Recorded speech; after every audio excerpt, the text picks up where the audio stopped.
Hello, everybody. Oh, this is so tempting. Man, do I want to touch that. I can't see you. Hello, everybody. I'm so glad you're here. It brings such joy to my life to be able to have these concerts, have this world-class music on a regular basis in my living room with all of you with it. It's like the best thing. Because of you're here, they can be here. I get to enjoy it. I get to enjoy your company. We get to experience this amazing just art that we so need in this time. This is in a way our resistance is to continue to make sure that we have joy in our lives. Despite all the other stuff going on out there, we don't have to think about it for the next few hours, which is a great, wonderful relief. Rachel and Ron, this is their second time here. I have a bunch of repeat artists here. They love playing in this room. And I'm so glad they approached me to play again because I just adore their sound. What I like to say about, I say I'm having a harp concert, but it's not what you think. It's not like the last wedding you went to. Hey, wait a minute. It's brilliant interplay and her intricacy. She's one of the world masters of this instrument. I am thrilled to have you experience it in such an intimate environment. What's coming up? I should talk about the next few concerts. I try to book these every 4 to 6 weeks, and then one of my dream artists says, I'm coming through, do you have room for me? Which happened with Keith Murphy. He's coming next month. So pay attention to that. I've got Marla Feibisch on May 31st, the 5th Sunday of the month. She is the preeminent Celtic mandolin player of our time. She's also my teacher. And she's got her band. She's coming. That's going to be an amazing concert. I've got Keith Murphy. If you recognize that name, you know what it's about. If you don't, look at the newsletter, listen to the recordings. He has been a seminal figure in Newfoundland and French Canadian and contredance music for decades. He's one of the greats. I've got Alexis Chartrand and Nicolas Babineau coming from Montreal just before Fiddle Tunes. I'm taking them up there the next day. So we got our French Canadian hit just before Fiddle Tunes. So that's the next 3 concerts. Let's welcome Rachel in. First thing, you'll notice if you're not on my mailing list, there's a couple of placards in the kitchen and right there that says, I want more email. Scan this. So that's how you can get in the email list. It'll get you to a form. I have 2 lists there. One is my house concert list. One is if you're a player, I'm starting a pan-Celtic session of both Irish and Scottish music, and that's been really popular the last few of them. I'd like to build up a following for that. That's the mailing list for that. The last Sunday? The last Sunday. I'm not sure I'm doing it on Marla's concert or not yet. I haven't decided. Okay. Yeah. Rachel and Ron.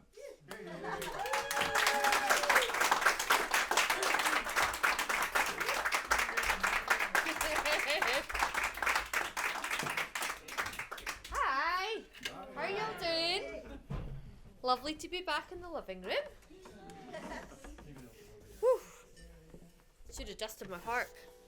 It's bad. It's not a dusty. It's not a dusty. Okay.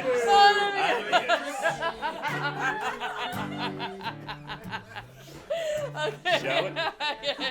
2, 3, 4.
be back here. So we were here literally 2 years ago to this Saturday night, if you know what I mean. Yeah, so this is, we're planning on making this a kind of like, every 2 years we're going to come to the West Coast, because we really do love you guys. No, it's fantastic to be back here in Seattle, playing in this amazing living room, which is the ultimate test for me as a harp player, because there are so many amazing distractions of things to do. Although I made sure earlier that, earlier I spent ages looking at the CDs, so at least I'm not going to be distracted by them. But I've since noted the kind of like decor in there, and the amazing chandelier as well. Like that kind of looks as if it has a couple of harps on it as well. So yeah, everywhere I go I see harps. But yeah, thank you. So we started off with a wee set of a pipe march called Redford Cottage, and then a couple of Gaelic tunes, which were originally written, or they're tunes that are what's known as mouth music. So Gaelic mouth music, which were tunes which would be sung for dancing if there was no instruments around, or if they were written a bit of a céilí, someone would sing the jigs and the reels and the shas-bés. And normally Gaelic songs are, they're depressing. Oh, yeah, basically. To be quite honest. Yeah, that's these ones are a little bit light-hearted. They are. Yeah. They're Dancing a load of nonsense. loads But they're of nonsense. light-hearted all the same, yes. The first one we did was called Dansa con Dansa Alan, which means dance, Alan, dance. Commanding. It's more like a command rather than like a question. It's And like, then- you will dance, Alan, you will. And then the second one I think is Ron's most favourite It's- name of a tune ever. It's called Stillim Him Buntata Sim. Which means I like potatoes and butter. Yeah. And then line 2 is I like all the women of the village. So, yeah. And I'm saying no more. like you. Saying no. We don't know verse 3 actually, we'll need to look into that one, No. you never know. Yeah. So relatable. So Exactly. So yeah, so we'll carry on and we'll play you 2 tunes. One is one that I wrote about a harp festival in northwest France, in Brittany, the Celtic region of Brittany, and it's called Dinon Dawn. Dinon is a beautiful medieval town, gorgeous place, but also very popular with the tourists. So you're trying to go to the harp festival and you're kind of battling through all these tourists who are looking at the shops and eating their crepes and drinking their wine and things. But it's an amazing festival, and they have courses throughout the day, and then they have concerts, and they like the Breton dancing into the small hours. So an amazing festival, apart from the fact that their classes start at 9 a.m. and their concerts finish at like 11 p.m. and then the dancing goes on. So it's a bleary-eyed one. But when you're going to class the next day, there's a really nice kind of stillness about the town because the tourists aren't up yet. So you're able to clearly walk with pride with your heart. But it's just totally beautiful. Beautiful town. So called that one Dinon Dawn after those kind of quiet morning movement moments. And then we're going to play a tune from Shetland actually. So Doug has been to Shetland since we last saw him. Big Shetland fan. Pictures in the kitchen, that's Yeah, go and check it out. And this is a beautiful tune written by a man called Tom Anderson. Many of you will know of him, probably because of his famous tune "Das Locket Light." Yeah, a lot of people know his tune "Das Locket Light." So that's about the other end of the day.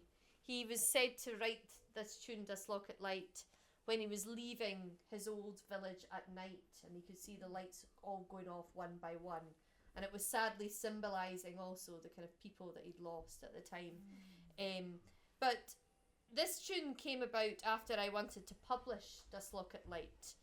And I was trying to find out who to speak to about the copyright, to do things correctly. I like to do things legally. And I reached out to my friend Davy Henderson in Shetland and was like, Davy, who should I speak to? I know it's the Shetland Heritage Trust, but I can't find an email. I can't find a website. And he was like, oh, Rachel, it's Charlie. You're going to have to speak to Charlie. Charlie doesn't do technology.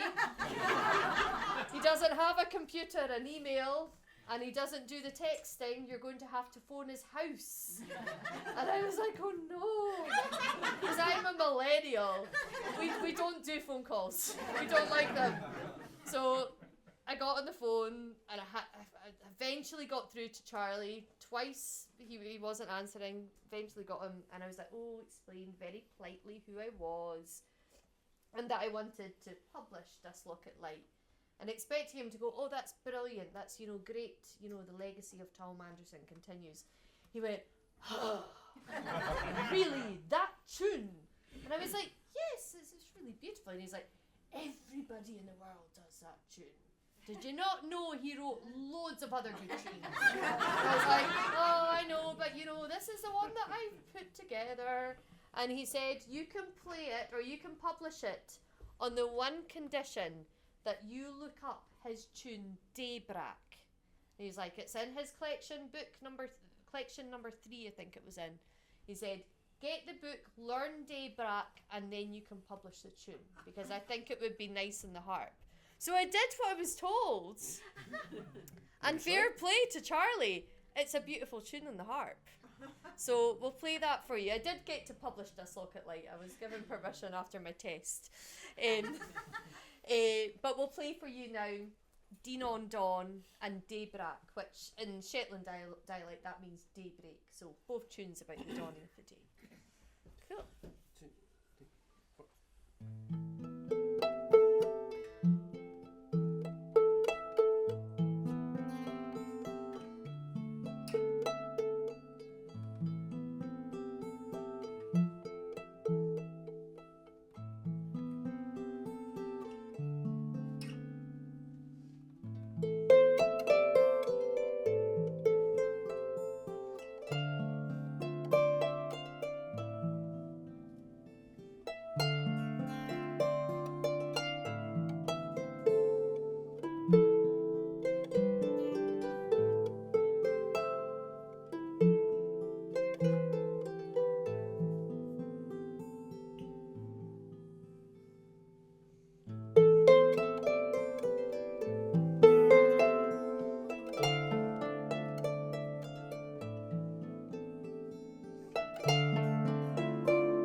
thank you.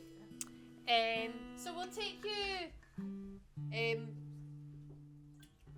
to the northwest of Scotland, to where I'm from. So I'm originally from the village of Ullapool, beautiful northwest fishing village. Ron's from the other side, from the northeast, from another beautiful fishing village called Finechty.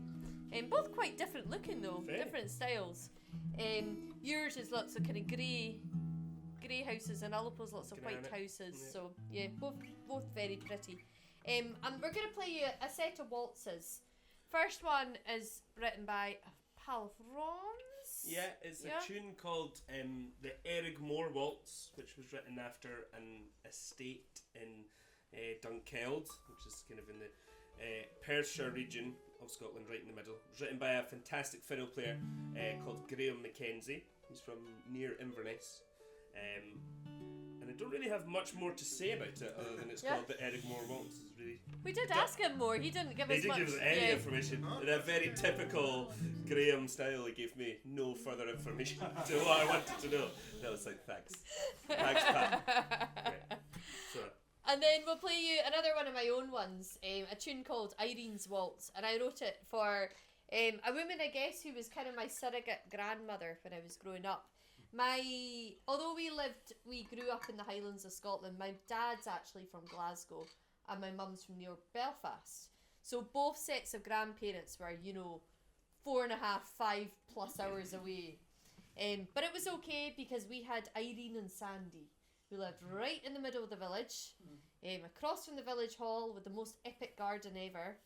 They had beautiful flowers at the front and a great vegetable garden in the back, and I could normally be found as a youngster in among the fresh peas, eating into them and then getting into trouble because there was no peas in the pods yet because they hadn't grown properly yet. But they were a great couple, and we would go to them for Sunday lunch every single Sunday, and they would have a big roast dinner, and after the roast dinner it was the most important time in the week, because it was when me and my little brother used to get to have choices. Mm-hmm. Now you're wondering, what the heck is choices? Is this like a big kind of, Sunday thing that you have to choose what you do in life every Sunday? No, choices were when you got to choose which candy bar to take home that evening. And can I say for the record, this is something that Rachel made up. This is not like a universal standard thing in Scotland. We don't do it. Yeah. Like, you completely made it up with your brother. Me and my brother, this was the thing. Is it time for choices? Yeah. And because it was a big choice, because there was a whole basket of like candy. And we also made up this rule that you got to take like a big piece of candy, like, so say like, I don't know what kind of stuff you have, like a Mars bar, that size of candy, if you know what I mean. Although there was never Mars bars in it, because my dad liked Mars bars and he always took those. That's another story. But yeah, you used to get to take a big candy bar and then like a smaller candy bar, so like maybe like a little popsicle or something, or a wee chew or something. And it was such a big deal. And we used to pester Irene as soon as like the table had been cleared. And the poor woman would be sitting in the living room having a cup of tea. We'd be like, is it time for choices? Is it time for choices? She'd be like, no, my tea is here. And then 10 minutes later, is it time for choices? She'd be like, no, it's here. It has to be here before it's time for choices. So, yeah, she's some woman. She's still going. She has great grandkids now. And actually, 2 of her great grandkids are playing harp. And I only discovered recently, I knew that one of them had started to learn harp, but I met their teacher a few weeks ago at the Edinburgh Harp Festival. And they're both teenagers now, and apparently they're really quite good. So I'm going to be sending them the music for this, for the waltz, for the great grands, so they're hopefully going to get to play it. So, some waltzes.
was a tune from the northeast of Scotland, from near where I'm from. It's a tune called The Duke of Fife's Welcome to D-Side, which is written by a man called James Scott Skinner. Don't know if any of you have ever heard of him. A few fans in the audience. Yes, again? good. Mr. Skinner. That's what I like to hear. And yeah, so Scott Skinner is probably Scotland's most prolific composer of fiddle music, and he was an amazing guy. He not only did he play and write amazing music, he could Highland dance and play the fiddle at the same time. That's not very common, let me tell you that. So yeah. Ron plays the fiddle, and he used to be a Highland dancer. A long time ago. Yeah, A I've long yet time to get ago. him drunk enough to be able to attempt Yeah. to do both at the same time. Could be the night on your whiskey tonight, though, Ray. We'll see. We'll see. So yeah, what are we playing next? Yeah, well, We'll we're stay staying there. in the northeast. We'll stay up there. But then equally, yeah, what is it? We say a sign of a tune from the northeast is by its lengthy title. Long-winded titles. And this one has, Tick that box. yes, definitely. Some of you may know of it. It's called "Looking at a Rainbow Through a Dirty Window." Yeah, some fans. It's great. Everywhere where we go, there's people that recognise this tune. Yeah, lengthy title.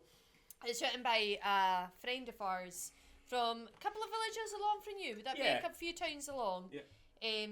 From Garmouth. Garmouth. Yeah. A lad called Callum Stewart, and Callum Stewart is an amazing. He's such an epic musician. He's so good, isn't he? Oh, he's just like. So Oh, when we put his albums on the Stellar. car, we're just like, oh my goodness, he's so good. He does an epic intro and epic outros to music to his sets. But he plays the wooden flute and the Irish uilleann pipes, and sometimes the whistles. Literally Depends depending what what mood he's in. what side of bed you got Yes. up at the moment? He's some lad. But he writes stunning music, beautiful tunes. And this is one of his oldest tunes, I think, that he wrote, and he wrote it at least 20 years ago. I picked it up off his first solo release, which was in 2006, and yeah, a lengthy title, "Looking at a Rainbow Through a Dirty Window," but a really kind of pertinent tune title for these days. The dirty window is said to represent all the not so great things that are happening, whether it's in your life or in the greater world. But it's telling us, look through the dirty window, you'll see a rainbow. Just try to keep hope for better times. So it's a beautiful tune.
one more set of tunes before the intermission. And the best thing about house concerts is there's like drinks.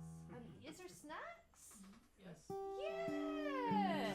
Like you don't get this at like we didn't get this at like the art centre. No. Even KVMR we got the festival, we got scheduled meal times, but our gigs were always over the scheduled meal times, so we kept missing the meals. Every time. But we'll play you a wee set of slip jigs, both tunes by myself. The second one is called The Maidens. The first one is called The Transatlantic Proposal, after my now husband finally got round to proposing to me down the phone from Denver. And he'd hidden the ring in the glove compartment. And he'd recently got a new car, and I'd kind of thought I'd seen something that looked like a ring when I had to go into the glove compartment when I was with him. But he got it was like a nice car. And like I thought maybe nice cars like had their wheel nuts and like nice boxes. And I didn't have the guts to look. And I told my friend Joy, I was like, I don't know. And she was like, you have to go and look. And I was like, I don't want to. I'm too scared. I'm too scared. Why did she tell you to go and look? Leave it alone. Exactly. You can get on at her for that. But I did eventually look on my birthday when he said go out to the car, and of course I phoned her and she was sitting in the car with me because she was my pal. But yeah, no. So we finally got married in 2022. He's actually in Washington just now, playing Mount Vernon tonight. So we're both. They arrived in California a day after Ron. I've been in California a week, so we were all playing the same festival in Grass Valley, which is great because I got to see my husband for 3 days in a row. He's been really busy touring. I know. And then they've literally been one step ahead of us. They were in Portland the night before, we were kind of that in area. And then they're heading back down to Portland tomorrow night, so. But it's okay, we fly home on the same day. But we fly from Seattle, they fly from Portland. But honestly, it's okay because he lands 3 hours before me, so he gets to pick me up from the airport, so I don't have to pay for a taxi. So it's all good. Not that he knows that yet, right now. No, I asked him and he's like, do I have to? And I was like, yes, you're my husband. That's how it works. Anyway, right, okay. 1, 2.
leave notes, the linear notes, and then hang the CDs in your Christmas trees.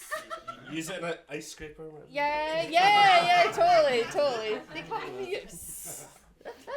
Thank you. We'll have a 20-minute intermission, and I'll bring you back in about 30. Nice. If anybody's driving to the south end after the concert, let this guy needs a ride to like Midway area. Yeah. He's headed that way. It's Renton Skyway. Skyway, right. Give Stephen a ride. Yeah. I think I took him home last year. Oh, I remember. Hello. Okay, this is the little geek area for harps over here. Got a little distracting. They can talk later. Let's play. Here's some. I'm amazed at you know what's the most compelling thing is watching these key changes. It's like the strategy of I'm not going to need that note for another 2.5 seconds. I can wait on that one. And how many sharps do I need to neutralize, or how many more do I need? And it's wild. I was watching that. I'll play 100 miles an hour with the right hand. I mean, it doesn't always go right. I have to say. So let's watch some more key changes. Let's have some more amazing music from these guys. Thank you. So let's pop this up. So Ron was saying some of you were asking a little bit about the harp. So I'll give a quick kind of chat for those of you who aren't the harp geeks in the room. There's quite a few of us. So you guys over here won't have noticed this, but like when I'm changing keys, I'm lifting these levers up and down. So on the harp we have, this one has 34 strings. It has gut strings and metal strings. The vast majority of the harps in Seattle have nylon strings made by these great people here. I do own one. I went home from being on tour here 2 years ago, and then like 2 months later ordered one. So I'm very excited. Yeah, but I've got my Scottish one with me today. So 34 strings. They're different colours, so I know which note to play. I have the red ones are C's if you're at all musical. The black ones are F's. The white ones are the ones in between. So it's simply, if I'm on a red string, it's just, this is literally middle C in the middle of my harp. C, D, E, F, G, A, B, C, etc. It's a really logical instrument. Yeah. If you play piano particularly, or in general any instrument, and you know about music notes, you can usually pick out a tune on the harp. It's good because you immediately, as long as it's in tune, you get good sound out of it. It's not difficult to make the sound. It's not like perhaps like a flute or a trumpet or even like a fiddle or something where it can be a little bit painful in those early days. Harp is generally all good from the start. And what these guys were talking about changing keys. So if you imagine you have your white notes in the piano and you have the black notes, those are your naturals and your black notes are your sharps. When I have these levers, this is how I get the different extra notes on the harp. So if I want, this is currently like a white note on a piano, C. If I want to make a C sharp to move to a black note, I put up the lever. So that's how I get more notes in the harp. So that's how I get my sharps. And the way the harp is tuned, I can only ever get natural and sharp, or I can get natural and flat. So to get flats, I put a lever down. So right now it's in C major. So you have to get used to what levers you need up for each key in each tune. Which is why you'll see me, like my habit of doing things is as soon as I finish and when you guys are clapping, I'm changing my levers, ready for the next one. So that I'm not wasting time. Yeah. Most of the time. Most of the time, yeah. And then sometimes I'll change levers in the middle of a set of tunes. If we are sticking like 3 tunes together, they might be in different keys, so I need different sharps and different flats and different naturals. And that's why you see me flipping the levers. Now the harps you have in orchestras, they have a similar system, kind of levers, but instead of physically lifting them up, they have a pedal that you press. And a pedal, you have a C pedal, and it changes all the C levers. But it can get flat, natural, and sharp. With lever harps, you can only get flat and natural, or natural and sharp. You need to choose which you're going for. So pedal harps, I mean, they're crazy. Like, I don't blame you guys for not making them. Like they have like thousands of well over 1,000 pieces of metal all the way up through here, and there's so much that can go wrong. It scares me. They're very heavy and very expensive, and well, I'm Scottish, so we like things that are cheap. These are cheaper, aren't they? So, but I love the Celtic harp. So yeah. So that's all about the harp. I got a question for you. Yeah, go for it. So, how often do you change the strings, and when you do, how long does it take? Oh, well, thanks to these guys. I'll tell you about that now. So I have gut strings. So gut strings, for me, they're the best sound. They're what I enjoy playing. They're kind of mid-tension, so I can get a good dynamic range. I can get louds and softs. They do well in Scotland. To be honest, they probably do quite well here in Seattle, because Scotland doesn't get too humid, doesn't get too hot. But they do go with temperature change. So touchwood, like May and September are string popping months in Scotland, we call them. I've not lost any yet, but it's with the weather changing. Yeah. And I'll find if particularly we've done the odd outside gig in somewhere like Italy or Spain where it's really humid, and I'll go to Ron, I think something will go tonight, you can kind of feel, because it's so humid, and then I'll have to change. Now, these strings, the bass ones, I never break now. I used to break. They've changed the material. They're easy because they have a plug in the bottom and you just twirl it in and you put it on. I can do that really fast within a tune if Ron does a solo. These ones used to take me a while because you have to tie on an anchor thing. But thanks to the Seattle geniuses that are Dusty Strings, change string buttons. These guys, honestly, they've invented these thing called string buttons, but I don't have to tie a double knot, and I don't ruin my teeth now. Just kind of thread it through a black button thing and pull it up. And honestly, I'm so fast now. And like my whole of the back of my harp, you can see all those dots. That's all those made in your factory in Fremont. So they've made things so much easier. Dusty pickup as well. So it's half like a third of this. Well, maybe not a third. Maybe a 20th of the harp is made in Seattle. So I do occasionally. They tend to go when you're not playing the gut ones, which is good. You'll be sitting watching TV and you'll just hear boom, and you go, and you know you have to change the string. So yeah. Anyone else got any questions? Anyone ask? Yeah. I was wondering how old the Scottish harp is. Oh, so it's like the oldest instrument in Scotland. Like there's old stone carvings and things. It's one of the oldest instruments in the world. There's lots of debates about whether it was in Scotland first or Ireland first. They're always arguing about that one.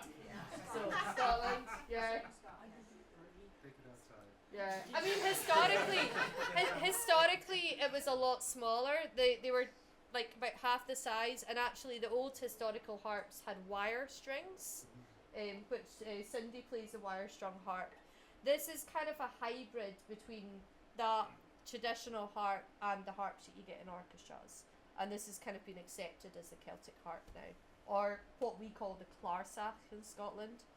Clarsach is Scottish Gaelic for small harp, because it's still reasonably small. Yeah. I don't see an unusual stain. Yeah, so this is unusual. So much so every time I put a photo online I get 2 emails about it. This was made by my harp makers. It means I can stand when I play. Normally people sit.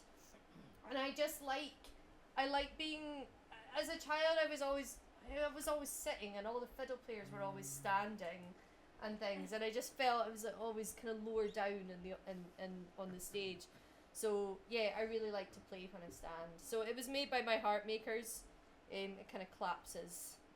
And Dusty have just made one that's about to be in Seattle as well for their harps, if anyone would like to buy one in Seattle. So, but yeah, it's great. It means I have freedom to move around, so I like doing that.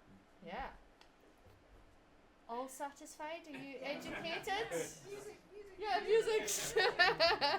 So I'll play you a wee solo tune. It's one that I haven't played for a number of years, but seeing we're at Doug's, we've been talking about Shetland, and I'm going to play you probably Shetland's most famous big fiddleer.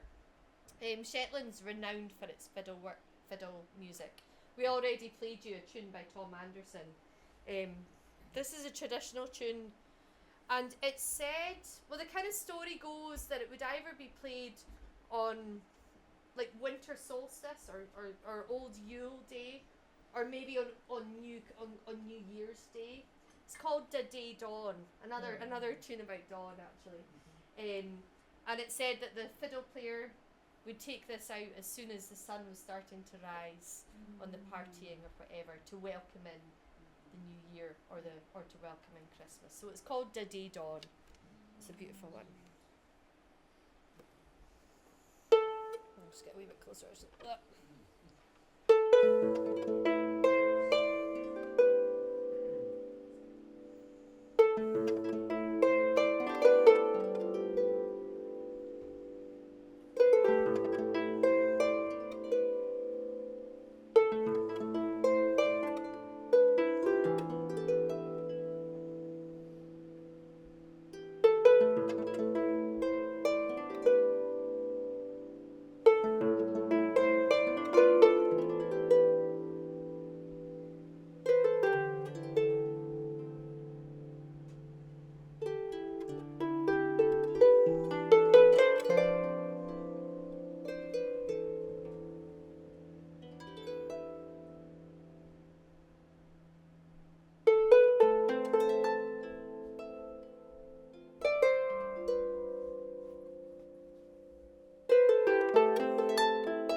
Back himself. Just checking what we're doing next. Yep. Alright. Yep. Right. Play a tune called John MacDonald's. One of several tunes called John MacDonald's, actually, in Scotland. This was a tune written by James Centre. We haven't managed to find much out about him, but I know nothing about him. No, but he wrote a good tune, though. Cool.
break for a wee minute, and I'll play some fiddle tunes for you now. You've not heard anything yet, don't we? You might not say that in a few minutes' time, guys. So yes, I was fortunate enough when I was growing up.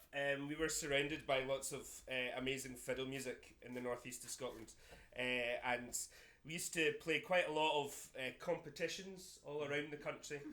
Me and a few other friends used to compete against each other, and you used to have to put sets of different types of music together.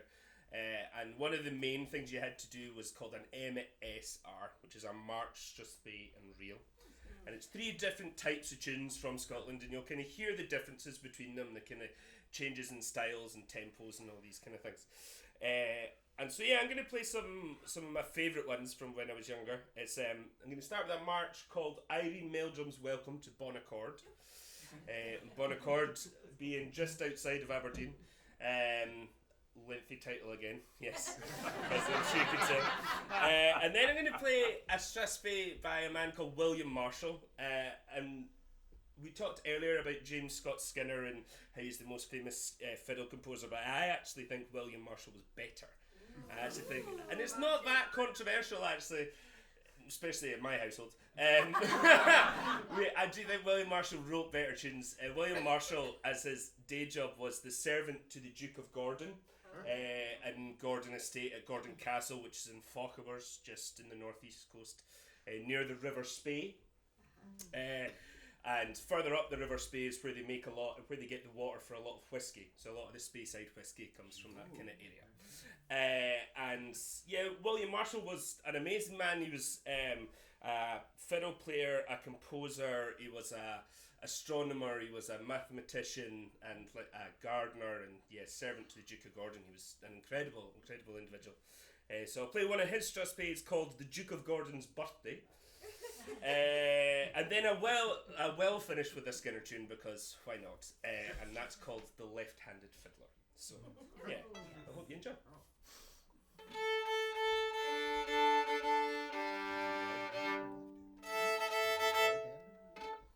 It gets better. That's good.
he's no bad, no bad. Right. Yeah, the McLeods. Yeah, we played this one last year, but it's become a kind of firm favourite of us to play, and I've been teaching it a lot actually over the past few weeks. I've done quite a lot of workshops. It's called the McLeods of Waipu, and I wrote this in 2020 after a trip that we made to New Zealand. We managed to tour for 5 weeks, and we had the most epic time ever. Like, I don't know if you've any of you have been to New Zealand, but geez, we still talk about it. Talked about it at least 4 times on this tour already. I mean, we like Seattle, we like, you guys are close seconds, but like, yeah. We started off in the South Island, and we kind of journeyed around there, and then slowly worked our way up. But everywhere where we went on the trip, people kept on telling us that we needed to go to where the Scottish settlers first arrived in New Zealand. Literally. It just started on like day 1, and it happened every day until like halfway through week 3. It's like every day consistently. You must go to where the Scottish people came. Okay, fine. Yeah, we weren't, to be honest, we weren't that interested in Scottish history because we Not were the other in side New of the world, Zealand. do you know what I mean? It's like, you get plenty of that back home, thank you very much. Like, let's see what you've got, do you know what I mean? But we looked at the map where it was, this place called Waipu, and we realised we were going to be quite close, so we decided to take a wee stopover on one of our days off. And we rocked up, and it was all adorned with tartan, with yellow tartan.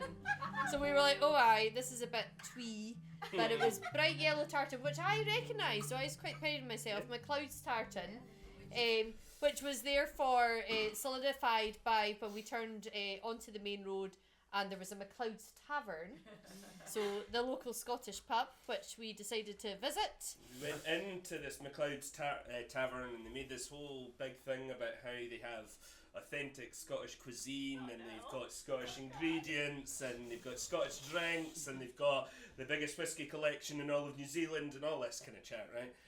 So I don't know how much you guys know about Scotland, but Scotland only makes one beer. We only make one lager. It's called Tennant's Lager, and that's the only beer that is made in the whole country. So we were in this place that makes a big deal about having Scottish things, so I was like, oh, I'm going to get a pint of Tennant's, this is going to be great. So I goes to the bar, and I was like, could I get a pint of Tennant's, please? And the guy was like, we don't serve Tennant's in here. And I was like, are you kidding? He's like, no, we don't serve Tennant's in here. And I was like, this whole thing is a scam. This whole thing is a complete sham.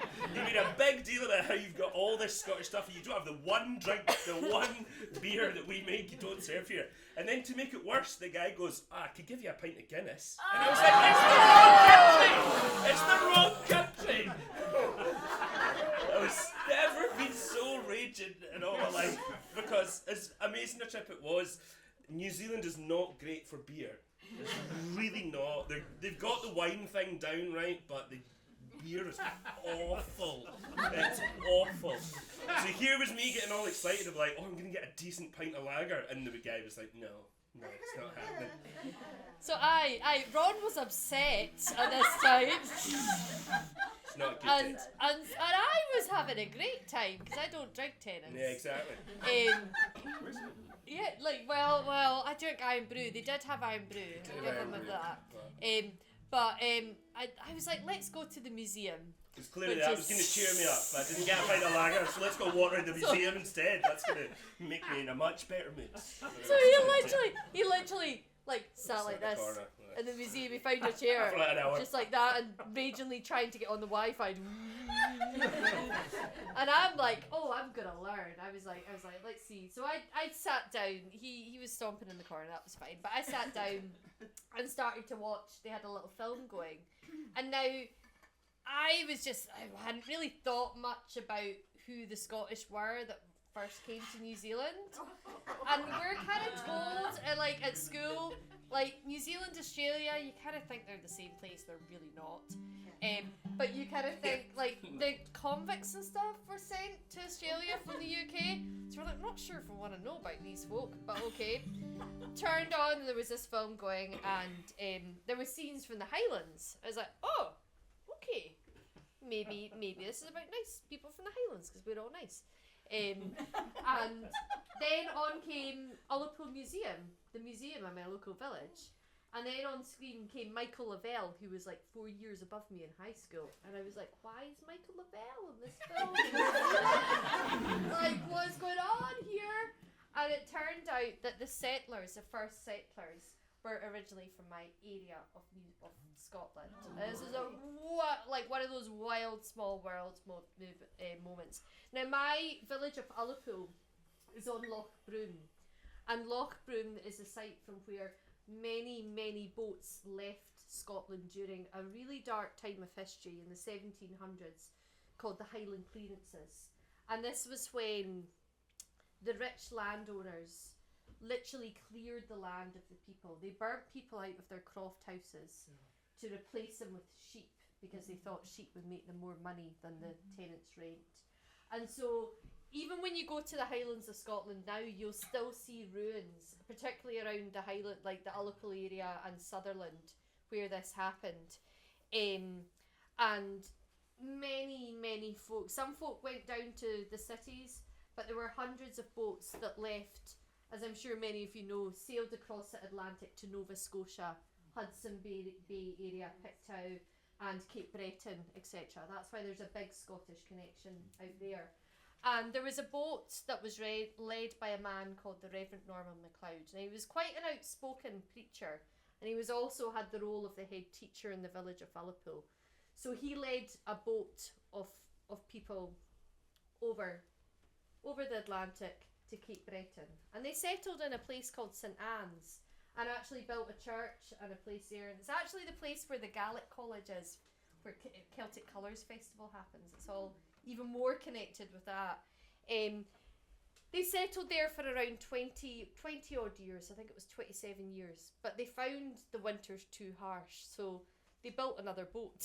And they went to Adelaide in Australia and stayed there for about a year. But they had, I think there was maybe TB or typhoid kind of going around, and they lost some members of their community. And they heard about New Zealand and they wrote to the governor, and the governor gifted them permission to come and live in this area of Waipu. And that's how the Scottish settlers first came to. So, I mean, it was wild enough that they came from Ullapool, but to come via Canada and Australia, it was crazy. Major small world moment. So I'm on a total high. He's still huffing and puffing. Very different experiences. Very different experiences in life, not gonna lie. But I looked over in the corner and there was a whole wall display all about Ullapool, and I looked at the photos and I could see my house in the photos. Just like, it was wild. So yeah, it was a beautiful day for me. and then I'm so mean as well. He's so nice, Ron. Ron is the best person to tour with, because I then dragged him to the cemetery to find the graves of Reverend Norman MacLeod and his wife. Because that's what you kind of do. Clearly what I was wanting to do. So, clearly what I was wanting to do. I had a great time. So, but It's a tough sale. It's a tough sale, guys. But out of the trip, we did manage to write a tune, so we'll play you the MacLeods of Waipu.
polkas.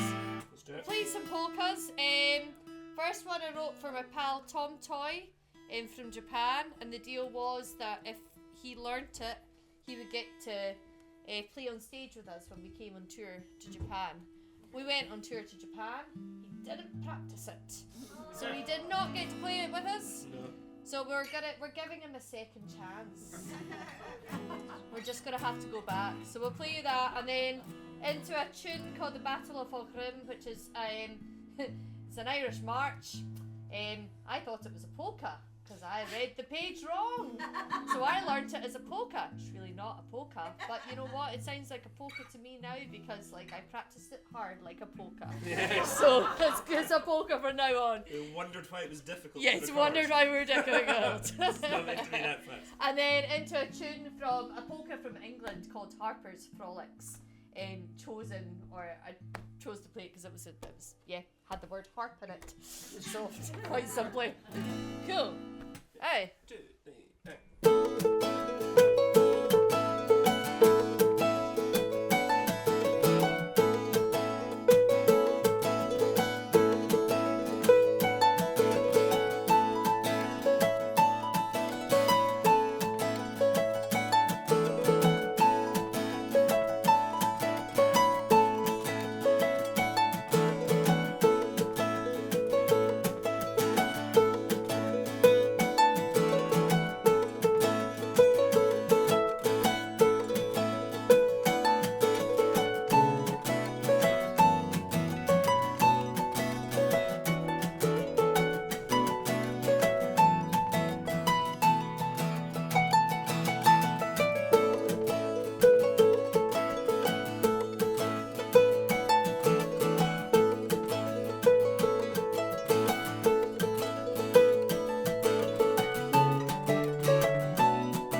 almost got that. There was one lever. I didn't imagine like trying to do the whole handstand out. Got it wrong. Gutted. Thank you so much, folks. We've just got one more set, and honestly, thank you, Doug and Robin, for having us again.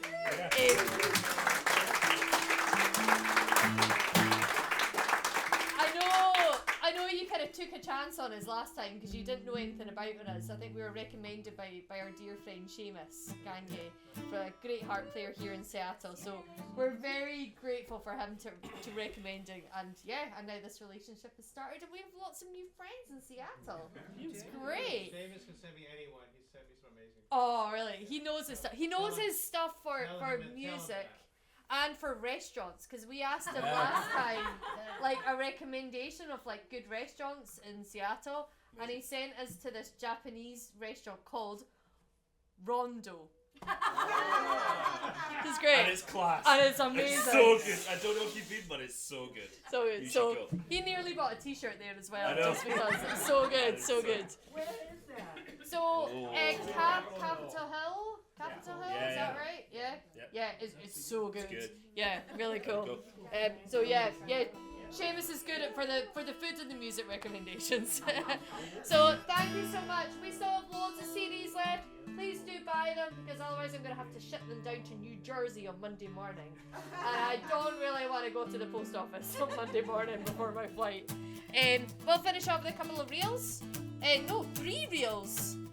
2 from Shetland. We're doing all the Shetland tunes for you, Doug, tonight. Honestly, we don't normally do these ones. So, 3, 4.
set of jigs. First one I wrote for my harp maker. Sadly not you, babe.